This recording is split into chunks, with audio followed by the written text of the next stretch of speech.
আপনি কি জানেন, আপনার মস্তিষ্কে এমন একটি রাসায়নিক রয়েছে যা আপনাকে আনন্দ দেয়, মোটিভেট করে, এমনকি আসক্তিও করতে পারে? হ্যাঁ, সেটাই ডোপামিন। কিন্তু এটা কি শুধুই সুখের হরমোন, নাকি এর রয়েছে dark reality? Let's see. Dopamine হল একটি নিউরোট্রান্সমিটার যা মস্তিষ্কে তথ্য আদান-প্রদানের জন্য ব্যবহৃত হয়। এটি আমাদের পুরস্কার ব্যবস্থার অংশ বা রিওয়ার্ড সিস্টেম, যা আমাদের ভালো কিছু করতে উদ্বুদ্ধ করে। যখন আমরা কিছু আনন্দদায়ক কাজ করি, যেমন প্রিয় গান শুনি, সুস্বাদু খাবার খাই, বা সোশ্যাল মিডিয়ায় নোটিফিকেশন পাই, তখন আমাদের মস্তিষ্ক ডোপামিন নিঃসরণ করে। ডোপামিন শুধুমাত্র আনন্দ দেয় না, এটি আমাদের শেখার, সিদ্ধান্ত নেওয়ার এবং ভবিষ্যৎ পরিকল্পনা করার ক্ষমতাকেও প্রভাবিত করে।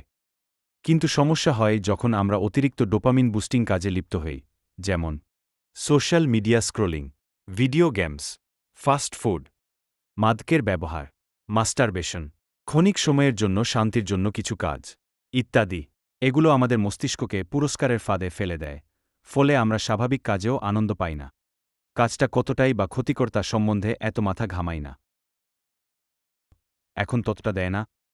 এটা ঘটে ডোপামিন ওভারলোডের কারণে। আমাদের মস্তিষ্ক নতুনত্ব, নোভেলটি খোঁজে, তাই আমরা সহজে পুরনো জিনিসে বিরক্ত হয়ে যাই। এ কারণেই আমরা নতুন নতুন কন্টেন্ট খুঁজি, নতুন কেনাকাটা করি, বা আরও বেশি সময় গেম খেলি। কিন্তু এর দীর্ঘমেয়াদী প্রভাব কি? ফোকাস কমে যায়, মানসিক চাপ বাড়ে,